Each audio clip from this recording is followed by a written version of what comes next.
Hey, fellow Aquas. Yes, welcome. It is so wild and wonderful and brilliant to be back with y'all. And it took me a minute to get back here to be with you guys, but I am here. She is here. She has landed and arrived. I really missed you guys. It's such a pleasure to be back. And thank you guys for your patience and hanging in there with me while I landed in my new nest over here. Got a little new setup going on. And just thank you guys so much. I really appreciate you guys. I missed you and I am immensely happy to be back. So enough of that. Let's get into your meditation. Let's get into the good stuff. So I was taken to a movie theater and it was the end, just stay with me now, okay? It was back in the 1940s, around the time of World War II, if you went to the cinema, not that I was alive back then, darling, but if you went to the cinema, they would show the newsreels, what was going on in the world before the film would start. And I was taken to that kind of movie theater, and I was being shown the moment where World War II was over, where the Allies had, reached victory and World War II was over, and it was a big time of celebration after, quite a long period of hardship and fear and, all the rest of it, right? I can't, relate to that at all in our current climate. So I don't know what this is about. I also saw the image of the eagle, an eagle coming in, which is very much about prophecy, vision, and, seeing the bigger picture. So what I saw with this reel was the Aquarian Collective was sitting in the audience, right? But here's the tea. This was a preview for the Aquarian Collective, meaning that the Aquarian Collective has access to things before they happen. Like, there's this aspect of like, yay, the war's over, and the Aquarian Collective is like, yeah, we saw that coming. We know that. We're already on like 2 steps down the road. We tried telling you guys, but everyone was like, no, it's not. It's never going to happen, or no. Like, there's this distinct feeling of y'all having access to big ideas, sources of inspiration, revelations. It's like an inventor energy that I'm channeling, right? Now, this could be for you personally, right? Ideas that come to you about what you want to do, where you want to go, who you want to be, all of these things coming through. But there's also a certain sense of prophecy, divination, seeing things before it happens that you have access to. Now, this could come through in your dream time. This could be like, a daydreaming quote, right? Where you certainly have a thought where, wow, wouldn't it be funny if this happened? And then it happens, right? So what I'm seeing is taking all of these things that come through to you and going and keeping them for yourself, whether it's just, that does feel important. Right, because sometimes when we share things, especially as visionaries, okay, fellow Aquas, when we share things before others are quite catching that vibe, it can be a bit disheartening because you're sharing thoughts, ideas, feelings about things that other people just have trouble kind of getting on board with because they're just not there yet. And that's no shade on the other signs or other people, right? But there is this aspect of, as an Aquarius, there is an aspect of being a visionary and having that eagle-like access to see, sense, and feel things before they happen. So with that, there feels like there's this aspect of you taking all of that, right? And either recording it, sitting with it, acknowledging it for what it is, and using this time to build up your own momentum that will propel you forward into this newly realized chapter or line of vision or purpose for yourself. But it feels, I can't even tell you how new it feels. Like I'm smelling like a brand new car, like the smell of a brand new car you're getting, like, ooh, that smells new. Like that's very much what it feels like, but it feels like it's a preview. interestingly enough. I feel like September is about the preview for what's to come for you guys, a little bit more than like the new coming in yet. But you've got previews. Interestingly enough, let's get your animal energy. Really interesting. Oh my God. I am so happy about this. Okay, so we have the golden egg. Let's just like sit and realize the magnificence of this. So the golden egg. So this circle here denotes that of spirit, which is very much like the eagle energy, because eagle is about connection to spirit and being able to see things that others can't, right? So this is really fascinating here. The golden egg is very much about what you love to do and the truth that exists inside of you as it connects to your soul purpose and your heart chakra. Oh, I love it. So for that reason, the golden egg also equates to sort of like a Two of Cups energy almost, where it's that aspect of Two of Cups is not just about, you know, romance and having a partner where you're like, oh my God, you're mirroring me, or whatever that is. This is about the Two of Cups relationship that you have with both, well, there can really more than two, but for the purpose of this, both aspects of yourself, because there is a light and a shadow to all of us, right? And a true Two of Cups within and for yourself is acknowledging and loving both equally. Your light and your shadow. That's the true Two of Cups realness. And the T is, if you can get to that place, and let me just be very clear. I say that as if it's as easy as going to the grocery store and like, you know, buying some oat milk. It's not. Well, mostly it's not, right? It's really not. Like this takes a certain amount of acceptance, surrender. I know a lot of people get triggered by that word, but I like it. Surrender, a certain sense of, you know, a humble heart to come forth and say, like, what aspects of my shadow psyche are driving how I see things, how I interpret things, how I move through this world. This is a special note for those of you who are attracting the same person, situation, or outer circumstances over and over again, right? That could be an indication that there's a certain aspect of your karma, right? The karmic cycle, the lessons that are sitting within your shadow aspect that have not yet been discerned by you. And so they are running you as opposed to you working with them.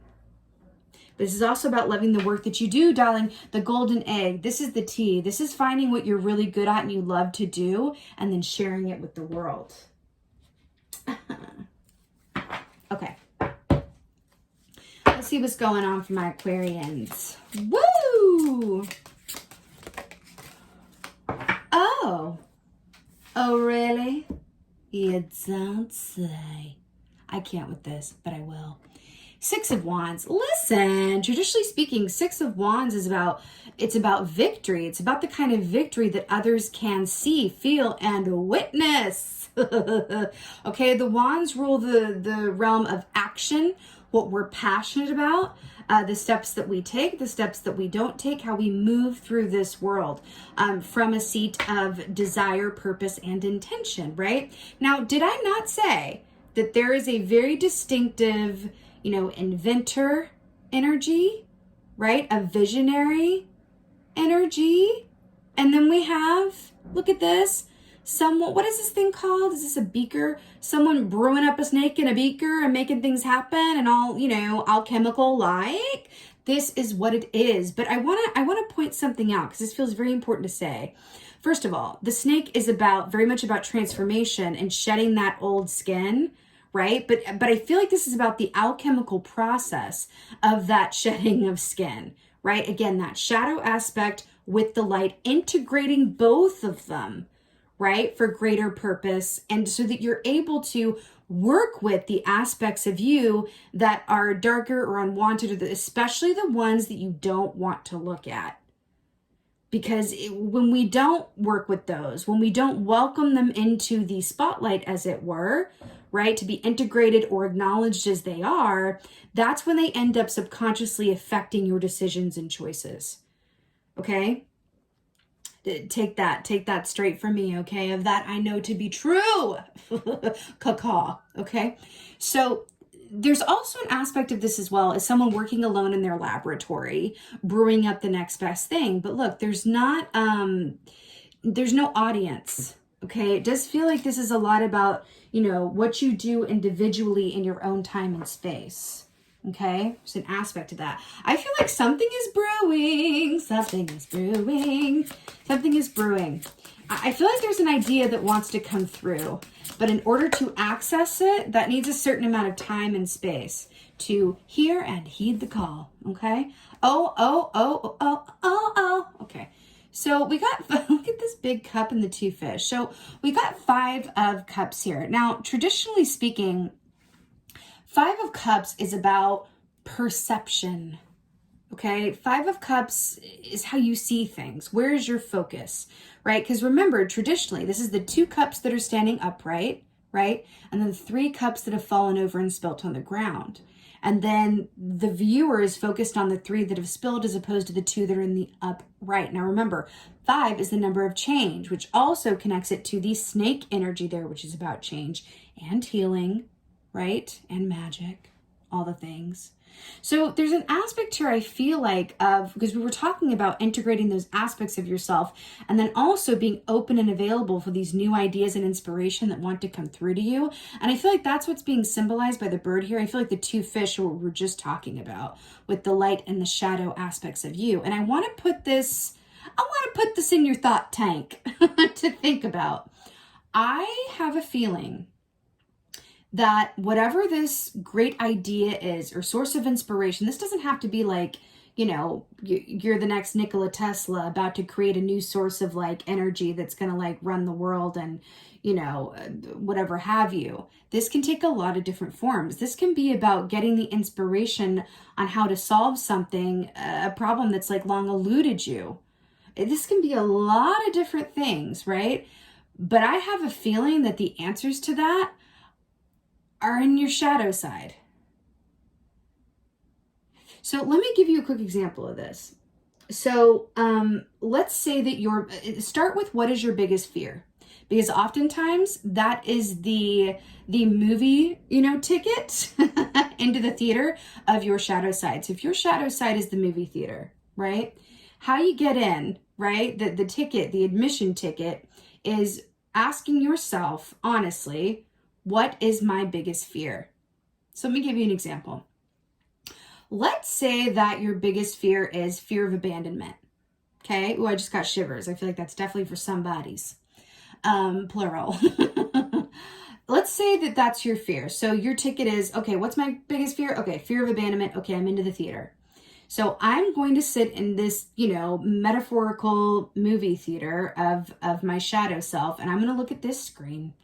And I'm going to project onto it my biggest fear of abandonment. Okay, what's that about?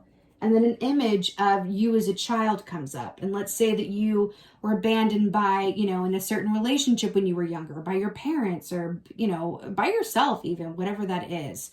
And you're going to feel a lot of things come up around looking at that. But there's an aspect of you in this example that is screaming for attention around this fear of abandonment, right? So you're acknowledging this.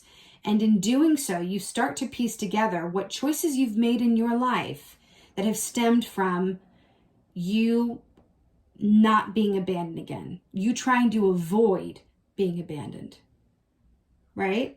Now, this can come into play, for example, right? Let's say this is your greatest fear and you get into a relationship, right?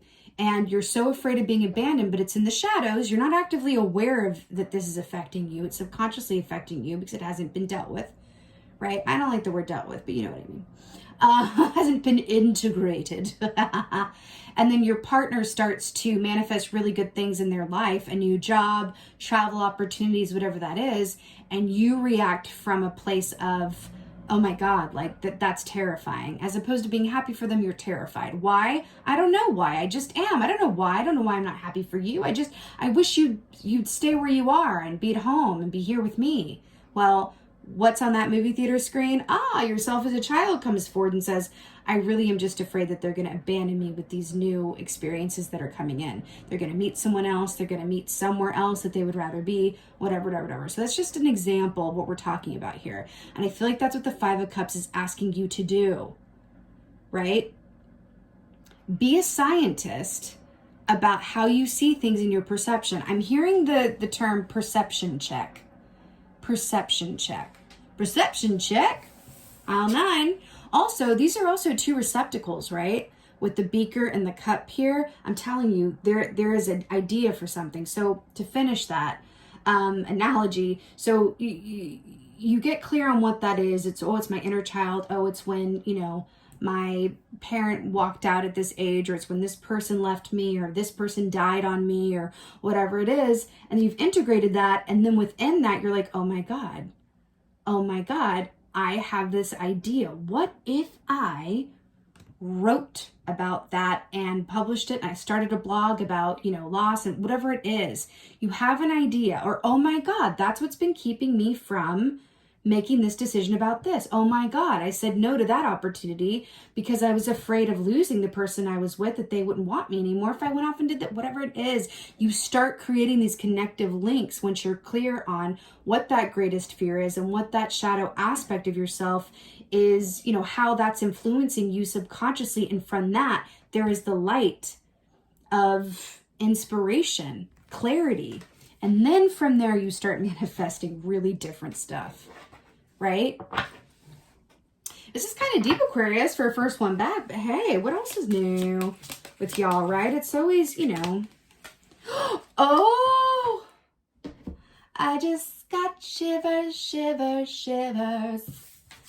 This is one of my absolute favorites. So I got this deck, by the way. This is a brand new deck I got from Glastonbury recently in England. And I just I'm just living for it. And this is why look at this. Okay.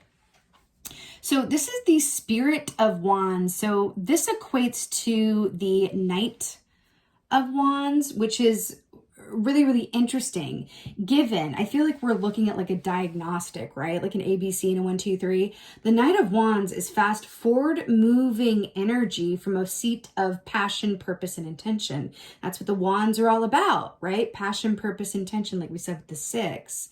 So it's interesting. I'm also obsessed that, she is shown in a crystal cave of amethyst. Can I ask you, what is our birthstone? Well, it's amethyst. It's one of them anyway. It's the primary one. Amethyst. So I'm also, I'm shown here she is on her own. She is in her own crystal cave of inspiration and divination. I feel like this is almost her aspect of her own shadow movie theater, right? Going in there for inspiration in order to glean the truth so that she can take off this fabulous robe and go running out into the daylight, right? Kind of brilliant here. There's also an aspect, I feel like there's a group of you guys whose intuition is being a bit blocked by these shadow aspects of yourself, which is another way of saying that your fear is a hindrance to your intuition. Okay? 6 of Wands. Fear and intuition can't exist in the same place. It just doesn't work like that, right? Woo! We got Ace of Wands to clarify the 6 of Wands, and I'm here all day for it. So Ace of Wands is a big burst of energy creation. This is that big idea. This is literally what we're talking about. And by the way, this is like a vessel. This is very phallic, creation, birthing something new. I'm here for it. So this is that big idea. This is that burst of energy and movement that gets you forward. You are creating something. And I feel like it is something that is going to be really popular or do really well for you, that is not quite ready for the public. It hasn't quite gestated within you yet, but there's something about taking the time and working with your own energy in order to remove any blocks that are keeping you from bringing this in to manifestation, and then also taking the time to be within yourself and kind of dip back into your own energy inwardly in order to kind of brew this. But this is big. This feels big. I also want to say that there's a certain element of surprise. Okay? There's a certain element of surprise. I feel like there are some of you guys who are in a certain job For example, that you enjoy, it's all right, but there's something you do as a hobby or like just for fun quote that I feel like is your real call that's actually going to bring you a lot more money, good times, abundance. And I feel like there's this genuine surprise. I'm like, oh my God. Now here's the equivalent. Like someone's hobby, like they do videos, for example, of like, I don't know, dance videos. And then it ends up getting like a lot of traction somehow. And then it like blows up and suddenly there's demand for more. And suddenly they're like, oh my God, I now see that other job was never really it. It was just a way to kind of get by and it was all right. I liked it all right, but I can't believe that this is my new reality. And then come to find out that the reason that took you time to get there was because you believed in your head that was never possible, that you can make money at this hobby, that you can make money dancing on a video, for example, right? There's an inherent surprise in this for somebody, and I feel like that's really brilliant. So we have the Ace of Swords here, she said, without any surprise at all. So remember, this Five of Cups is about perception and how you see things. It's about integrating the shadow aspect of yourself, but also consulting it for information with asking the question, what is my greatest fear? And from that derives a big truth, a big old truth. So Panda energy, the tagline for Panda medicine is the answers lie in the stillness. We've been talking about that, right? The answers lie in the stillness. I'm hearing, please get you some alone time. Some stillness, alone time. I feel like I heard every Aquarius go, yes, please. I really like, you know, I guess like fight me in the comments, but like, I really, and I know people are individuals for sure, but in my experience, nobody loves alone time like an Aquarius or a Scorpio. Those are the two where it's like, like other people will be like, yeah, I like alone time. Like I'm acquainted with a certain Gemini, for example. I'm just going to give you the tea because you're my fellow Aquas.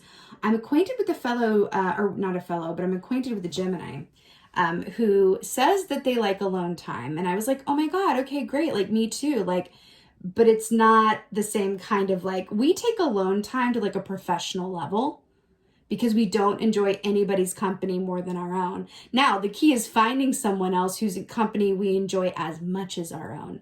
That is high praise indeed. Anyway, so give yourself this alone time. It feels incredibly important because in that stillness is going to come the answers. I want to say the light and shadow here too we have with the Panda, right? Get y'all movie ticket into that theater and figure out what's been blocking and running you subconsciously. Okay. Spirit, I say that just like it's like really easy. Like this is a journey. This is a process. I do not feel like this is something that's just going to be like, boop, bada beep, bop, bop. Figure that out by the end of September. But it is the ticket. It is the medicine. It is the roadmap to find that golden egg. Okay. This is the aspect of you that is going to lead you to new manifestation, letting go of attracting the same people, places, things over and over and over, and freeing yourself of any, you know, self-limiting thoughts, right? Okay. Knight of Pentacles to clarify the Knight of Wands. Right. So Knight of Pentacles, this is brilliant. And I'm loving this gold here. And it's mirroring this golden egg here as well. Knight of Pentacles is about that money, right? It's about that money. The Knight of Pentacles is also about slow and steady wins the race. It's about the journey, not the destination, yada, yada. But this is about a source of income or a way of being that suits you so well that it never gets old. The Knight of Pentacles is incapable of boredom, unlike the Knight of Wands, who is, right?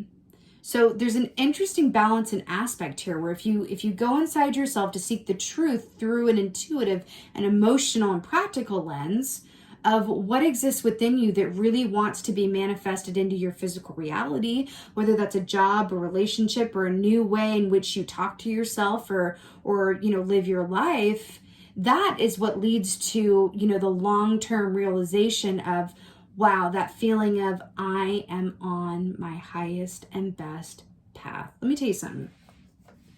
When I do readings, the number one question that I get is, Miss Lady Crow, am I on my highest and best path? That's it. At the core, that's what we all really want to know. Am I on my highest and best path, right? Am I going the right way? Did I miss a road sign somewhere? Did I go askew, right? So at the end of the day, it's night, but at the end of the day, that's what this really, really feels about. It's getting to that place where you no longer have that question. You just know. You know that you are on your highest and best path, and you can feel it intrinsically, right? All right, let's get an oracle. Oracle from the Aquas.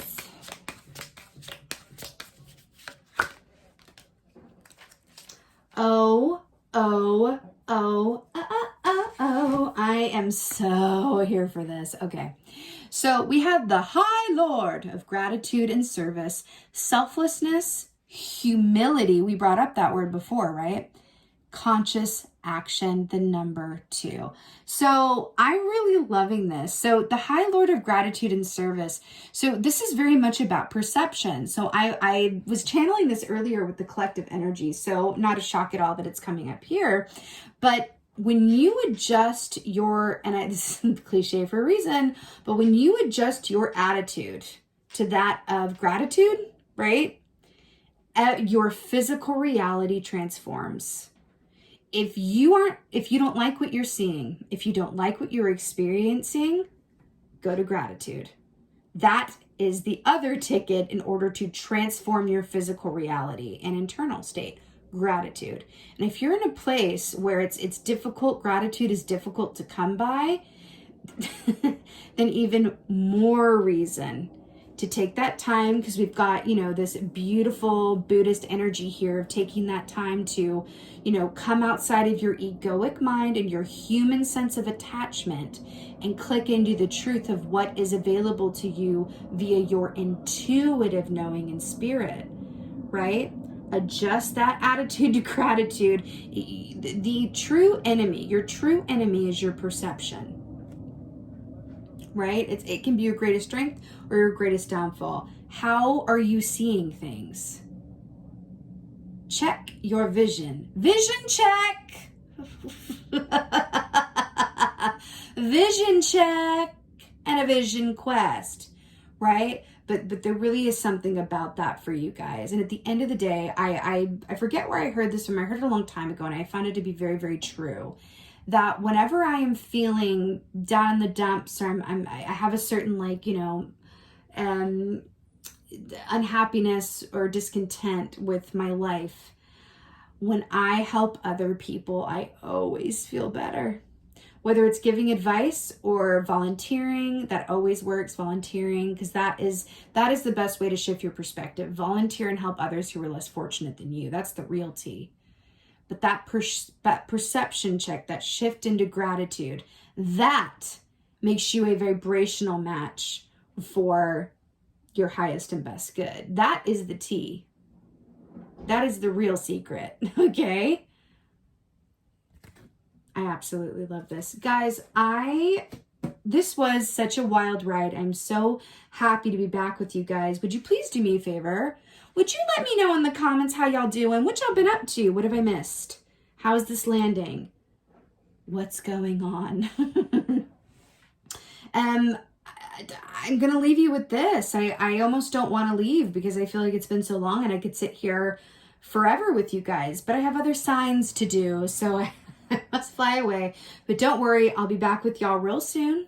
Thank you guys again for your patience, all your lovely notes that you guys sent me when I was away. It really kept me excited to come back, so I really appreciate that. And with that, just thank y'all again so much for being here. And as always, and most of all, thank you for being you, and be well. Until next time.